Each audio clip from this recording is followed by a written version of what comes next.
Let's right. talk to Scott in South Carolina. This is our last call. Scott is a theist. He has called in before and is calling back. Yeah. Scott. Oh, I think Whoops. we still need to... We do need to open you up and actually get you on. Yeah, Scott, welcome. In South Carolina. Hey. Yeah. Hey, I didn't hear the beat. What's going on? I don't know, man. No, that's fine. V and Eric, how are you? Doing well. You wanted to continue our conversation about evil. I do. I absolutely do. And let me add my thanks for the overtime for us. So last week, if you recall, V, especially you defined evil for me, and I understand that you admitted it was a less than perfect definition and that you're still working through it. I get that. But you defined it as intentional harm. Mm-hmm. And your examples were, say, genocides. I think we could add to it, like mass murder or serial killers, or those kinds of things. I thought about that this week, and I thought about our conversation this week, and I actually rewatched it a couple of times to see where I absolutely flubbed, my discussion, which were in numerous places. Oh man! Well, everybody else, take a note out of Scott's book here, because that's exactly what you want to do before you call back in. Rewatch, do some thinking, and I'm super excited about continuing now. So yeah. Well, what have you got this week? I have no illusion about not flubbing this one. It would just be in different areas. So, that's okay. That's how we get better. Oh yeah. So what's up? Well, no, my response. And I noticed in last week's that I actually didn't give you my definition of evil as we got to talking and moving into other areas. Mm-hmm. But my response question to your definition, V, is it the harm in your definition? It was intentional harm. So is it the harm itself or the intention that are evil? Interesting question. I think in the same way that you would say, is a peanut butter and jelly sandwich made up by the peanut butter or the jelly? I would say that based on this definition, evil would be the fact that both are present. I think that you can have harm without evil, and I think that you can have intent to harm without it being evil, if it doesn't come to anything.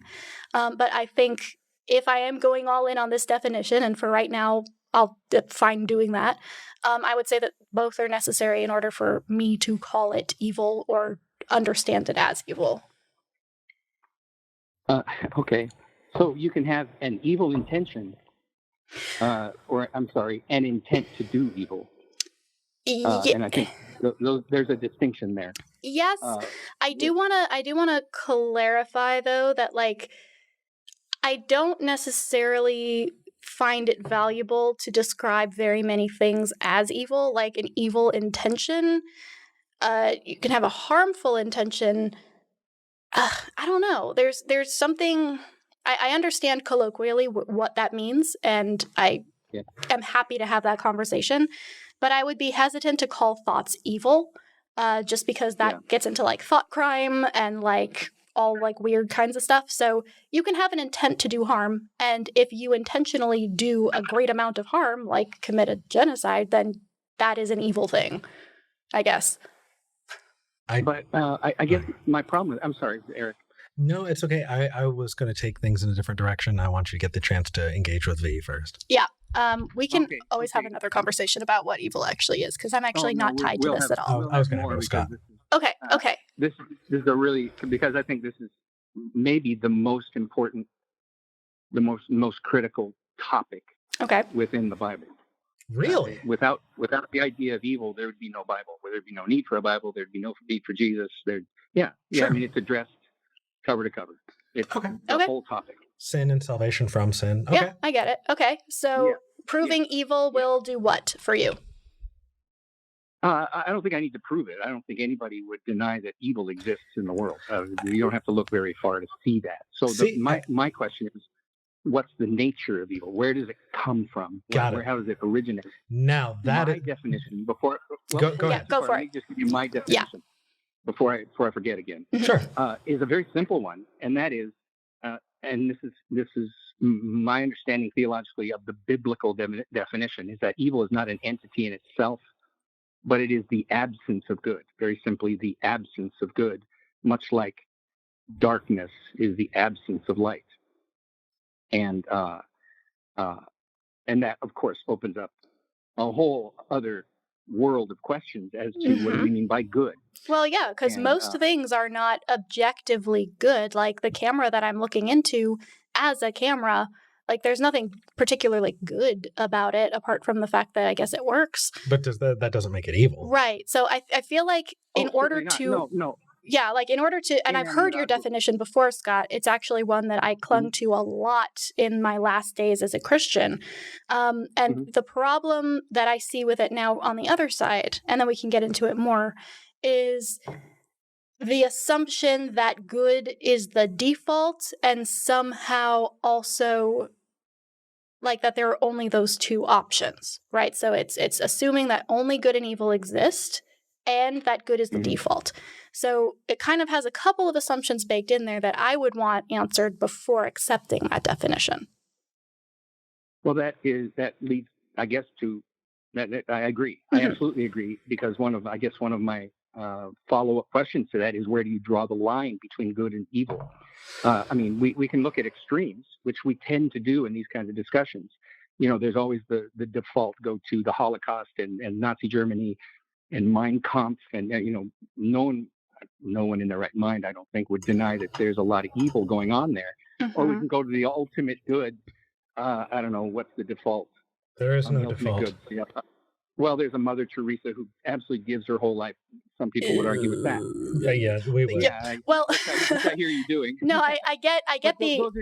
I'm not saying I would say that. I'm just saying those are default extremes that we go to. But my problem is, when you get closer to the middle, where is that line drawn? There is no line. I'm not sure. So you go from black to gray to a very large gray into white, or is there no white and no black? Well, I think it's an interesting experiment to frame it in terms of a spectrum, and anybody who knows me knows I love spectrums. But I think the thing here is that, I guess for me, I would define evil right now in this iteration as intentionally caused harm in certain circumstances. And I would define something that is good as something that, I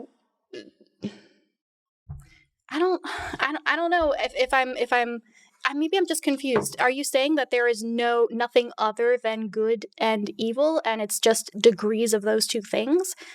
Because I exist mostly in like kind of an amoral space where most things just kind of are, and things that are exceptionally awesome are good things, and things that are exceptionally bad are maybe evil or harmful things. But like, I think those are just descriptors for things that we personally find really good or really not good, and everything else just kind of is. Well, I mentioned briefly last week that I reject the Christian, and I put air quotes around Christian theology of prosperity theology, that God causes the pleasant things in our lives, and Satan brings the difficult things, or the not harmful, the unpleasant things in our lives. And it's a simplistic. It's barely a theology at all. It's just a simplistic way of seeing things. But what I hear you saying is, then please tell me if I'm wrong, if I'm mishearing you. Yeah. Is that good falls into what I consider to be pleasant, and bad or evil falls into what I consider harmful or difficult, and then we can move into the painful. Is evil pain? And well, and I think if that's the case, then that's. I think that's a simplistic way of seeing both good and bad. Because absolutely, and that's certainly not the extent of it. I think colloquially, when you say this is good soup, then what you're saying is, this soup is pleasant to me, or maybe it's nourishing me and it's making me feel better, and so you use the word good. And if you see something that really strikes a chord in you, that feels like someone intentionally tried to hurt you or someone else, evil might be a word that you use there. But if we're going into like deep into like moral philosophy, then oh boy, we need to buckle in, because that's a whole thing. I think it's Well, pretty cut and dry, okay. actually. What is your definition of good and evil, Eric? Because you've been kind of squirming this whole time. I have been squirming this whole time. Scott, you're I love to anthropomorphizing. make Eric You love to make me squirm. squirm. That's Well, one of my goals in life. so here's why it's frustrating, Scott. What is tastiness? That's subjective, of course. Oh, no. Hold on. Are you saying tastiness doesn't exist? No. Because I'm pretty sure I I'm can saying taste that things. I'm saying what's tasty to you is not perhaps tasty to me. Ah, got it. Okay. So do you think people can define what they call good or evil a little bit differently depending on their view of the world? No doubt. Okay. Undoubtedly. Or maybe smelliness? Or how about if I just anthropomorphize the sea and say that the sea was angry, during the storm? And then I ask you, Scott, what is the nature of the sea when we see that it was angry during the storm? Does that make any sense to you? It makes some sense, but what I think your underlying point is that the idea of good and evil are subjective and in the eye of the beholder. And they're also based in being treated as not that. They're based in this assertion that evil, right, and sin in particular, because we brought up sin in parallel with this, is Right. It is a blood curse. It is something that in the Old I Testament, knew you were going to go there. it's a blood curse. Okay, And yeah, I mean, it is. And so the idea that we can describe things that the way you and V were doing, it's fantastic. That's how language happens, is we come to agreements on what those things mean. But when you look at that and say, we came to agreement on this thing, therefore blood curse, no. I don't believe in sin because I don't believe that there is a giant ledger with a very, very, a meticulous deity sitting there counting all the times you touched your willy. It just doesn't work out. It doesn't make sense, and it is not helpful. And so when we talk about the nature of good and evil, we're implying a lot that I think Christians can walk away with one view of and atheists can walk away with another view of. And I want to make sure that I'm very clear and to the point when I say this, that if we're trying to find descriptors of things the way you and V were, fantastic. But if anybody thinks that we're okay with the implication that this blood curse, that there is a tally and that there is some supernatural force that is causing this, I mean, it gets down to this idea of fundamental brokenness. If you're talking about evil, if you're talking about sin, then how can you not be implying this idea that God made everyone broken, or that we brought it upon ourselves that we're broken and it's our brokenness that infects the world? That is what the religious view brings to it. And I cannot be okay with talking about this without very, very explicitly pointing out, no. And if any of that stuff is implied, then I don't think it exists. Okay. So you've been very clear. You've been very clear. No, I want to be super clear. Yeah, because I appreciate the view, and I think it's a legitimate view. I really do. I don't want to dismiss it out of hand at all. Because good. It's legitimate. In my thinking, I'm not saying it's legitimate. In my thinking, absolutely legitimate. I think that what gets lost in the conversation, as far as the biblical narrative regarding God's sovereignty, also the existence of evil, his absolute good. I mean, obviously, I have to reject the idea that God is evil and that's why evil exists. That doesn't make sense.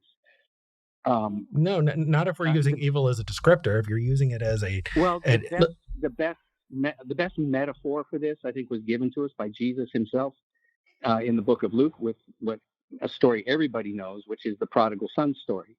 There you have a father in the story who is sovereign over his land, over his absolute. I don't know if he has a ranch, a farm. He's very wealthy. He has two sons. One son comes to him. I know you know the story, but I'll rehearse it anyway. Well, we are running over time, so we do want to make sure that we're moving forward. I'm not going to preach a sermon, but you know the story. Yeah. The son wants to leave, wants to take his inheritance with him. The father, against his own better judgment, gives him, knowing the son is going to go anyway, he equips him to go. The son goes and squanders And in Jesus' words, he comes to himself and comes back to the Father. And I don't know a better explanation for the sovereignty of God and the relationship. And I think what gets lost in this discussion is that God created us for relationship, and as such, he gave us free will. There is no relationship without a free will to either engage or not engage. Scott, I agree that like relationships in the way that you are defining them would require some form of will that was not just programmed in. That said, I don't think that we're getting to this place in talking about the Bible where I understand that this is a common interpretation among Western Christians of the 21st century, that this is what that story was about, or that it had anything to do with us at all. And I actually very much doubt that. But the problem that I have with this is if the father of that ranch was truly sovereign, couldn't he have, in some way, shape, or form, could things have gone any other way? Like, you're talking about this human who's doing a nice thing for his son and saying that somehow equates to God not being able to stop us from hurting ourselves or allowing us to hurt ourselves and giving us the option in the first place? I wouldn't frame it that way at all. I would frame it as God being wanting genuine relationship with his children that he created and giving them the freedom to walk away if that's what they chose. So here's the thing. If your dad goes out for a pack of cigarettes and never comes home, and then you start saying that your dad really wants a relationship with your siblings, I think you took a step too far, Scott. I think because you're inferring a relationship that doesn't exist. Between the dad with the cigarettes or between God and man? Both. I don't get the God with cigarettes analogy. Sure. So have you heard that whole, dad went out for a pack of cigarettes when I was 3 and never came back home? Of course, yes. Okay, so now let's look at God. How many times have you met God in person? Have you talked to him on the phone? Has he sent you a letter, maybe a Christmas present? I'm pretty sure that my a grandma who really is ambivalent about me entirely, at least sends me a Christmas card, is a whole lot better and has a whole lot more care about me than the non-existent person who never sent me one, right? Like you assert that God created us. No, that is not a thing. If you want to say that's the thing, cool, whatever you want to tell yourself. But if you're going to say it to us, back it up. Like, there's a couple things you said there. Yeah, I think the main thing is a struggle within the Christian community, and that is, how do you have a relationship with a God you can't sense, that you can't see, touch, smell, feel? And that's a fair question, and I mean, we could go off on that because I've studied that for decades, that concept, and there are answers to it. Scott, which I don't have time to. Right. Yeah, I know. Scott, the concern that I've got that seemed a little dismissive. I'm sorry. What did?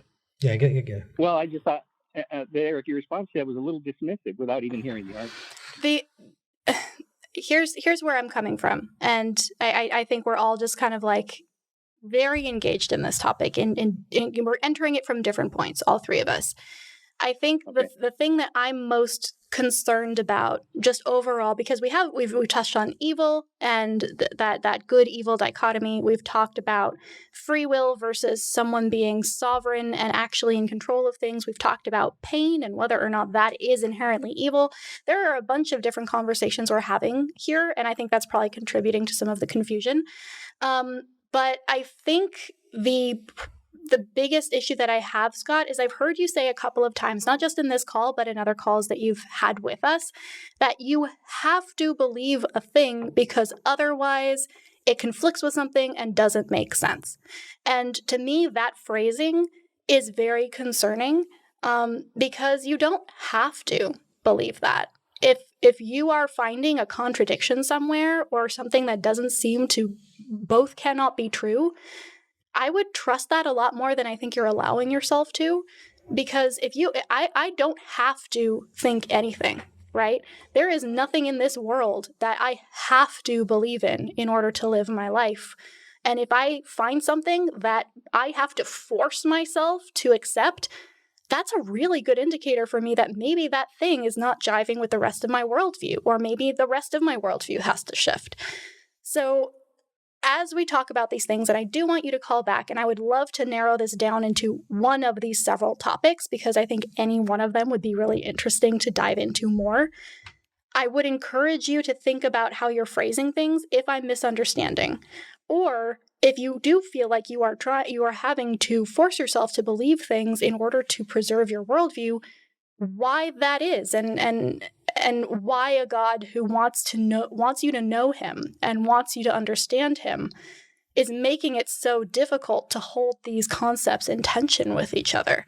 So just a couple things to leave you with today, but any last thoughts for us? Sure. No, I appreciate that, and I actually agree with you. I've spent the majority of my Christian life, again, a few decades now, as one of the more skeptical Christians that I've ever met. I think Christianity in general in our churches needs a much bigger dose of skepticism. On my blog, as small as it is, one of the topics I'm going to write about is, the title of it is "Take a Cynic to Lunch," because cynicism is undervalued within the church. Holding up things we believe as absolutely true with very little evidence. Now, when it comes to sovereignty versus free will, I don't.